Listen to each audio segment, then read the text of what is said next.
No, OK, takže hlasím sa vám z našeho ubytka. Finally v tom Wildwoode nám teda dali dvojložkovú izbu, čo je fakt super. Lebo však chceli sme mať súkromie a tak. No a takto nejako vyzerá ten house. Tuto je moja žena. Tuto je, že vlajka, lebo však Američania sú hrdí na to, že bývajú v Amerike asi. No a tuto je nejaká terasa. Tu je proste klasická húpajúca stolička. No. Ukážem v rýchlosti, že ako vyzerá interiér. Tu je... Ja nemôžem ukázať proste kód, lebo to je moc zabezpečené. No. Tuto teda interiér vyzerá takto. To je akože vstupná hala. Tam je kuchyňa. Tam teraz asi nepôjdem, lebo tam dosť asi niečo varí. No a my bývame hore na poschodí. Čakaj. No, otvoril som dvere nejakým zázrakom. No a takto vyzerá tá izba. Akože je to menšie. Je to trochu menšie, ale proste je tu klíma. Takto vyzerám. Som si dal klobučík, lebo tu je riadne teplo. A tak. Sprcha tu funguje tak, že tu iba raz to otočíš a ak chceš teplú vodu, tak to musíš úplne na koniec. Že úplne na koniec to otočiť a ide teplá. Čiže to je také celé. Dobre no, ideme teraz do obchodu, ideme si nakúpiť nejaké veci a hlásime sa. No opäť zapínam vlog. Sice Romči sa to nejako nelúbi, ale ja som proste mám potrebu vyraviť úplne že detaily v tomto videu. A veď som si nevšimol, že som zobral nákupný košík. Tie zadné kolečka sa vôbec nehybú, iba tie predné sú také, že polohovateľné, čiže to je fakt, že zaujímavé. Sme tu v tom obchode, tuším, že to volá Acme proste. Kúpili teda takto zaujímavo, hej, že proste takto zabávaná šumka. 2,50 za, ja neviem koľko to je ani, tam oni to majú v librách. Ale tak 20 deka proste $5. Trochu viacej ako u nás, ale ešte to v pohode.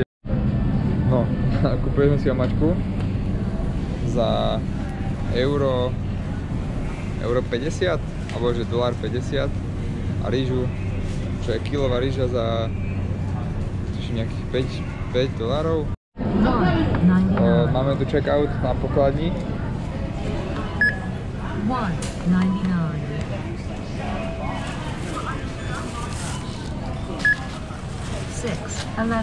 199. Aj klasické predajne proste, nič špeciálne. No, takže zapol som kameru a Romčo zase, že skameruješ. Ale veď nesleduješ čas, keď si tam dal. Takže rozhodli sa, že dáme si variť špagety. Lebo proste to nám pripomína náš domov a naše zvyklosti z internátu. Takže kúpili sme tieto varila špagety. Sme sa bachli po vačku, máme strúhanú mozzarellu. Stálo 2 eurá. Toto? Toto stálo tak €1,50, čiže v pohode. Nie, 99. Hej, tak dobre, skoro 2 eurá. Sol. Takýmto otvárakom, čo som ešte fakt, že nikdy nevidel. Takže... super, tešíme sa. Takto nejako vyzerajú americké hrnce. Úplne, že bežná vec. Takto kuchyňa. Tuto možno. Toto je iné. A inak v pohode kuchynka. Ešte taniere by sme mohli nájsť. Ešte taniere môžeme nájsť. Dobre, takže opäť sa hlásime ďalší deň, ďalšie zážitky a skúsenosti. Myslím si, že dnes to bol úspešný deň. Boli sme teda... Máme za sebou už najdlhší tréning. Áno, áno. A to ešte fúka, že? Fúka, stále fúka. Neviem, či nás bude počuť, ja dúfam, že áno. ale teda máme dnes za sebou tréning, čo znamená, že nám ukázali tú našu ride, že všetky gombiky, všetky postupy, aké treba docela precízne vykonávať, sú.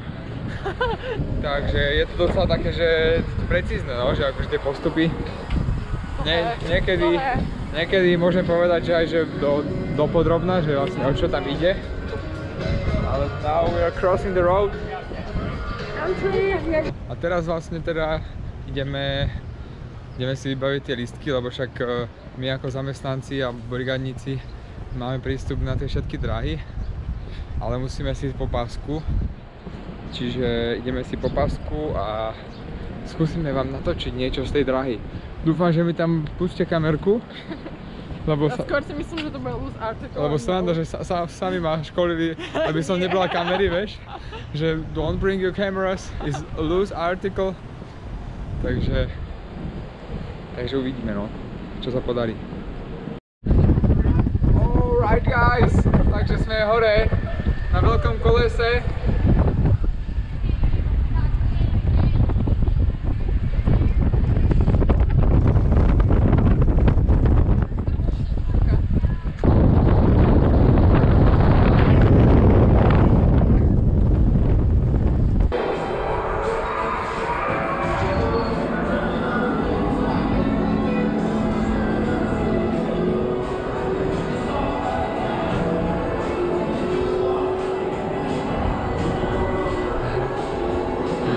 No, boli sme teda na tom veľkom kolese a bolo to zaujímavé, akože Taký výhľadík.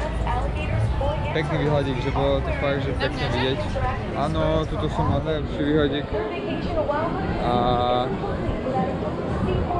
A tak, potom sme ešte boli teda tuto vnútri, jak tam proste mali úplne automaty, tam hadzovali tie mince a môže to trošku proste podporovať nejaké hazardné hry, mám pocit. Že proste furt deti iba čukajú do toho, vieš, do tých automatov. Ale je sranda, akože prinútia rodičov riadne minúť peniaze, takže pre Moriste je určite super. A je to pekne, akože fakt, že koľko obchodíkov,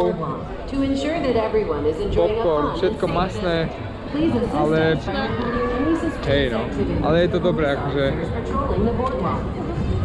nechodí to úplne zle. Jak ste si všimli, tak idem trochu rýchlejším tempom, lebo sme teraz si zohnali bicyklíky. Baby, pozdrav do vlogu.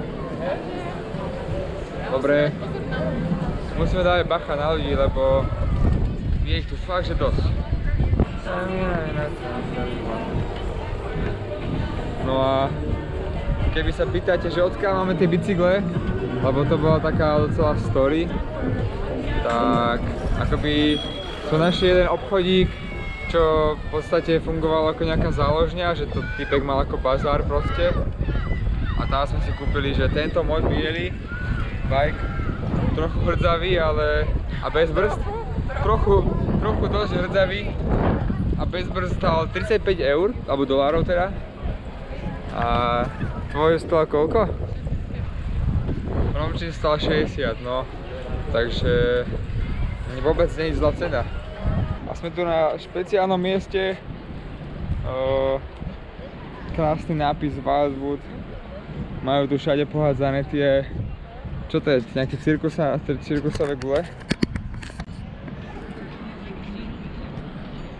Tak to nejak to vyzerá. No a čo vám k tomu môžem povedať?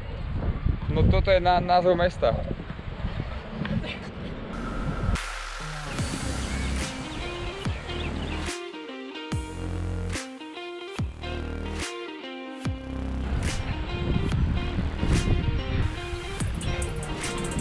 Ako sa cítiš?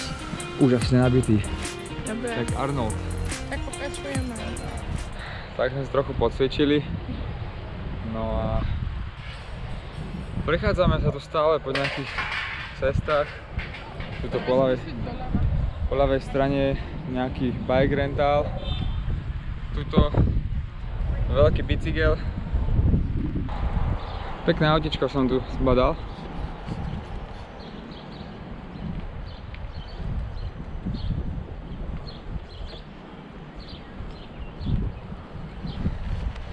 Že Pontiac. Neviem, kto z vás to pozná, ale u nás také autko asi nenájdeme, no. V Európe. A ešte pred asi pár dňami som videl tuto vedľa v takom väčšom meste Cybertruck. Čiže to potom určite si pojem obhliadnúť, ak ešte nájdem, no. A tie autá proste, že extrém. Všetko proste obrovské traky, veľké korby. Značky sú tu, že úplne neznáme. To je tiež nejaká tundra. Tundra proste. Nachádzame sa na pláži. V tom Wildwoode. Tuto Marča ma kamerovala. To strašne veľa ľudí. Tu riadne veľa ľudí, no. Plná plnka, fakt, že... Ale to sú asi väčšie plné. Môžeme sa ísť pozrieť k vode. Nepoďme. Môžeme sa prebúrať týmto davom ľudí. Ale... Ahojce. Masakér, akože, fakt. Cheers!